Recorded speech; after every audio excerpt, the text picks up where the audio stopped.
Hey friends, and happy Sunday. If you're new here, my name is Ashley. Welcome back to the channel. Today's a little bit different video. Today I kind of wanted to tell you a little bit about myself and why I'm here. While I love everything to do with homemaking, including cleaning, cooking, decluttering, anything that goes along with the home, finances, decorating, organization, and that's a lot of what I'm going to share on my channel, I also have a heart for women. I have a heart for especially the younger generation coming behind me. I am 39. I'll be 40 in October. I feel like I've learned a lot through my 39 years so far. A lot of them through the trials and maybe dumb decisions that I've made myself. I know for a lot of us, you may not have a mentor. I've heard many podcasts and read books on the fact that this is the loneliest generation that there ever has been, yet while being the noisiest with all of the media that we're able to consume. I think it goes without saying, a lot of people don't really value the information that they receive from their parents until much later in life. And then you look back and think, man, I should have listened to mom a lot earlier, and how much further I would be and how much less heartache I would have had if I had just listened to mom back then. And so I thought with this channel, maybe on Sundays, what we could do is just kind of sit and chat. And while I may not be old enough to be your mom, maybe you're here and you're older than me, or maybe you are younger than me, and maybe you're just getting started with life, or you have a new family, or you're an empty nester. I just want us to kind of be able to do life together. In a world where it seems lonely, I want to be your friend. I want to be an encourager to you, and maybe share some of the things that I have learned through my 39 years of being here, some of the things that I've overcome, some of the things that I'm still working to overcome, and to really be vulnerable and share my experiences. So one, you don't feel alone and you know that you have a friend, and two, to encourage you to keep pushing on. Life can be hard, and I want to be your cheerleader. So I thought today I'd start by sharing just a little bit about my story with you. And one of the reasons that this conversation was actually sparked was through a book that I've been reading. I love to read, and I like to read fiction, yes, but I really like to read books where I'm able to learn and actually think about things and maybe take another perspective on things. Sorry for any of the traffic today. It's the weekend, so it's a little bit busier. We do live out in the country, but we're still close enough to town that we still have a good bit of traffic. So the book that I've been reading recently is called Choices for the Women Who Long to Discover Life's Best by Mary Farrar. One of the parts of the book, and there's many things that I really want to talk about from this book, and I hope that through these videos that I'm sharing with you guys on Sunday, that you'll be, one, encouraged, but also put some comments down below to encourage one another.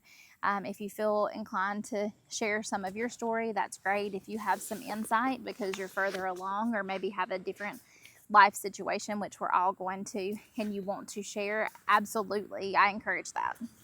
So at the beginning of this book, she actually walks through the kind of breakdown of the home.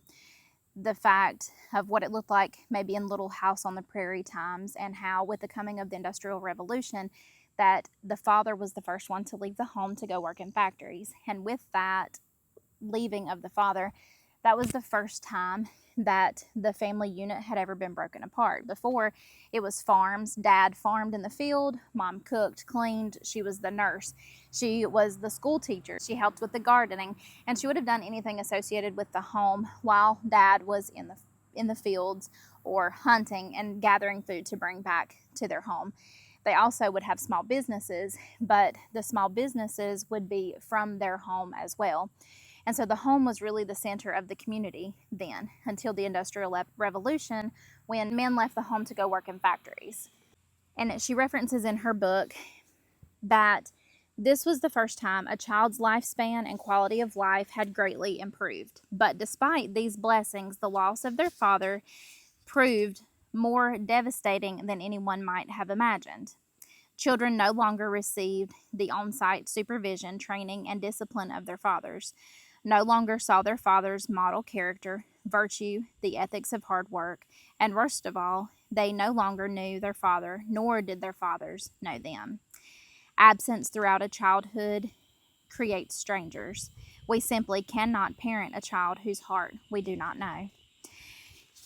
So, what intrigued me about this was that back then, they're already seeing how the absence of a father in the home was affecting the family unit, even way back then. She goes on to say that children as a whole were affected, but that the effect on young girls that suffered the loss of their relationship from their father, it took longer for that effect to be seen. Father attention and love deficit began to show up, and girls started seeking for that attention elsewhere. And in fact, they went on to say that the isolation and void that the woman, as the head of the household, the mother, was feeling was being passed on to their daughter. Girls grew up more and more envious of men, and appeared that only in a man's world could they find affirmation and release from isolation. So this book was actually written in 1994, and you can only imagine if she's writing this in 1994, reflecting upon that time then, how much more of an impact that's having now. I just found this interesting because as I was reading it, I was thinking, this is the first time the father's left the home. It's the first time the family has felt this void, and what a dramatic impact it immediately began having on the wife and the children. And I thought about that for our generation now. The divide in the home is even greater. She also went on to report some statistics from like 1960s. And this was William Bennett, the former Secretary of Education and Chairman of the National Endowment for Humanities, that stated this information. From 1960 to 1990, our nation tripled its gross domestic product and increased its governmental social spending fivefold. Spending on education increased 225%. Now again, from 1960 to 1990, while our allotment to welfare was up an astounding 630%.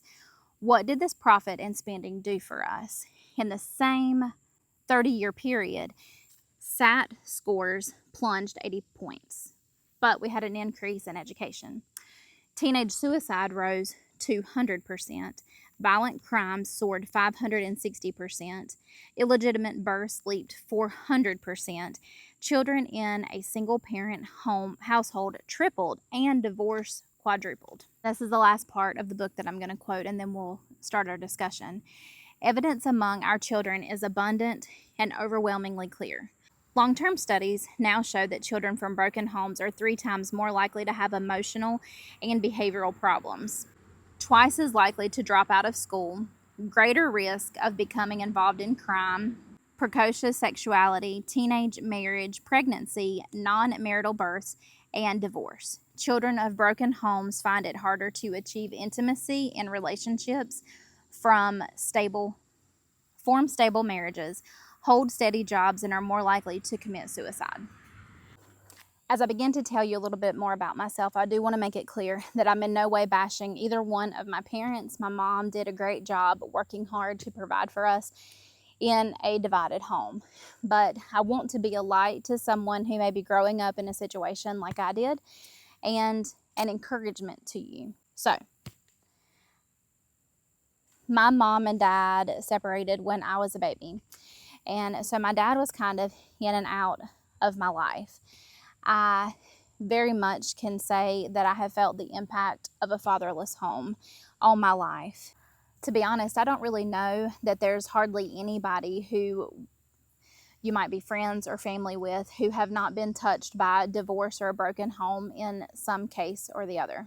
I know of many people whose parents divorce and they still have like co-parentship between both parents, split custody between parents, and so they're still able to see their father and have some time with them. But again, studies show that even since the 1960s, that the divide from the father not being in the home, just going to work, had an impact on the children. I can definitely say that it had an impact on me not having my father there. I do feel there's probably a lot of females out there who have been in my shoes where mom and dad have separated, and though they have split custody, or he has custody on the weekend, he chooses not to be there. Or maybe it's more of an infrequent time that he comes in and then leaves again. That tended to be my case. I might see him for a couple weekends and then a year or two go by and I not hear from him. In fact, I remember one time that really stands out. I think it was like my 10th birthday, if I'm not mistaken. And he had told me that he was going to come that weekend and get me and take me shopping and out to dinner for my birthday. And so my mom, she always did over the top birthdays. She would decorate our whole entire house. And I mean, like, if it was like a horse themed, she would make a fence on the dining room wall and there'd be hay bales in the house. I mean, she really went all out to make birthday special. And so she was asking me that year what I wanted for my birthday party. And I kept telling her, Mom, I don't want a birthday party. I don't want to do anything. Dad said he's coming. He's coming to get me this weekend. We're going to go spend the day together. We're going to go shopping and we're going to go to dinner. And so I was so excited that he was actually coming. And I sat on my couch in my living room the whole entire day and he never showed up. And so through the course of my life, that tended to be the case. He would say that he would come and he may come or he may not. And then there'd be long periods of time where he wasn't there. And then sometimes he would pop back in my life. And once I got to about 16, I kind of really just got tired of that type of relationship with him. And so I wrote a letter to him and told him how I felt, how our relationship made me feel, the infrequent episodes that we saw each other. And that letter spawned a pretty intense conversation on the phone, and I never heard from him again. And to this day, even if I see him in a store, he walks right past me as if he doesn't know me. Growing up, I had a hard time dealing with this. I was very angry and resentful, really, for the fact that he wasn't there. And it wasn't until much later in my life, when I became 26 and I got saved, I am a Christian, that I began to be able to forgive him and to kind of look at maybe his perspective on things, and maybe that there's some kind of hurt or trauma that he experienced to make him the man that he is, and thus the reason that he wasn't there or unable to be there emotionally or physically present. But I went through many, many years and still deal with some of that today, even in my marriage now, where it flares up trauma or emotions in my life where I feel like I'm not loved or I don't have value, because if I did, then my earthly father would be here. How could I be lovable, or how could I have value if he chose not to be here? He's my father and he makes the choice not to be here for me. So I really must be unlovable. There really must be something wrong with me internally to make him not want to be present. And so it really changed my perspective on relationships, on men as a whole, and on myself. And I so wanted his approval and validation. And I think when we go through traumas of any kind, we all kind of form a way of coping with that. And so I became more of a type A perfectionist and was very driven, and I made straight A's in school, and I was going to be successful, and I was going to work and have a career, and I did all of those things. I was top of my class when I graduated. I had graduated with my CNA certificate. I had a job right out of high school, was in college, became a registered nurse, just to try to prove to myself that I had value. But even through all of that, I still had a breakdown inside. My inner talk would always be that I was not good enough, no matter how much I achieved and how far I went in my career, or how clean I kept my house, or the kind of clothes that I wore, or how I looked physically. It never was enough. I always had a void, still feeling like I was trying to achieve his love, that's still not there to this day. I mean, it wasn't too long ago when I ran into him at Marshall's, and again, he walked right by me as if he didn't know me. The only positive role model that I had as a male figure really was one of my best friend's fathers, Steve. I never will forget. He is an amazing man.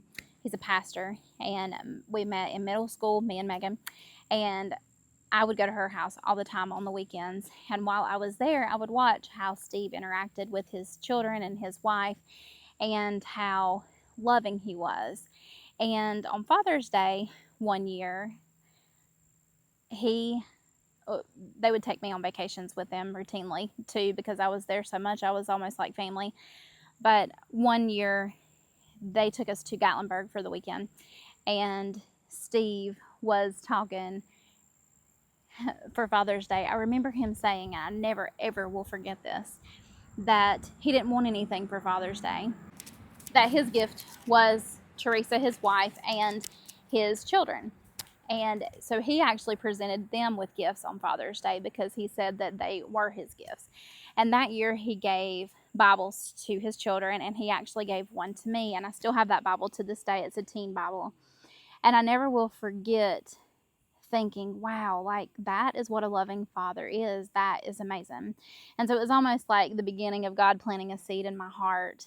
That later, when I was 26 years old, I was sitting in church with my now husband, my then boyfriend, I think at the time. I don't even think we were engaged. And Scott, our pastor, was preaching on love. And I grew up in church my whole entire life, but it never really clicked. Until that morning sitting in church. Scott was preaching on John 3:16, which is probably the most known Bible verse in the whole entire Bible. And I brought my Bible just to be able to share it with you today. I'll read from the NLT just because I like the way that it speaks. And so instead of quoting it, I'm going to read it to make sure I get what they say. For God loved the world so much that he gave his one and only Son, so that everyone who believes in him will not perish but have eternal life. God sent his Son into the world not to judge the world, but to save the world through him. From John 3:16 and 17. And for the first time, he painted this beautiful picture in the description that he was talking about that day of what that would have been like in heaven with God sending Jesus down here to love us, an act of love to save us. And my heart was open for the first time, and I really felt like I understood and knew what love was, and that he loved me, because for so long I did not understand it. The void from my father, I felt so unloved and unlovable.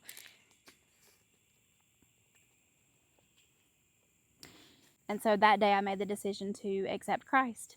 And it's not been an easy road. I still have moments where I feel unloved and that I really struggle with the past with my father, because I think that once you endure a trauma like that, that it's something that you have to continually work on. And I truly probably suppressed that for many years because I didn't have an older person like me on YouTube. YouTube didn't exist when I was a teenager, but I didn't have somebody further down the path in life than I was at that time to kind of be a mentor to me. And so for so long, I really, really struggled with my sense of identity, my sense of love and belonging. And slowly, through the process of reading scripture and through developing my relationship with Christ and through my loving husband teaching me and showing me his unconditional love, it's that I'm slowly beginning able to mend my heart and to experience a breakthrough in that stronghold in my life. But I'm very thankful for the role that Steve played in my life as a teenager, and the fact that I was able to see into a home of a loving father. And I'm very thankful that God opened my mind, my heart, and my eyes on that Sunday morning to be able to see his love for me too. Whether you believe in Jesus or not, I pray that you do. But whether you do or you don't, I pray that through my channel, that even though you may have a void in your life from having a fatherless home, I pray that I'm able to speak light and life and encouragement into your situation and into your heart, to let you know that you do have value and you're special. It's one thing about my Christian faith is, I'm made in the image of my Savior, of the Lord, and he says that I have value, and he says that I'm special. And so that's the reason that I always end my videos by saying that, because I want every woman or man that may be on this channel to know that no matter what hardship you've endured in life, whether you've had one parent, your father or a mother, to walk out of the home, or maybe you've lost them in a tragic accident, or they succumb to some kind of sickness. Maybe you've grown up through life and really not understood life and your value. I pray that this channel can be that for you too. A little bit of light in a dark world, in the loneliest generation, even though it's the noisiest generation. And so I just wanted to share a little bit of my heart today. If your life has been touched by a fatherless home, and maybe you still struggle with the same sense of loss of identity or love or belonging, I pray that you're able to find that here. I pray that as we do life together and we become friends, that I'm able to speak light and life into your situation. I've definitely not arrived. I still have much to learn and much to work on, and I am working on that. But I just wanted to share a little bit of my story to try to be a hope for someone. Though you may have a broken past, that doesn't mean that you have to have a broken future. And though your father or mother may have chose not to be here and you may have a void, you still have value. You are still special, and I'm really glad that you're here. Bye, friends.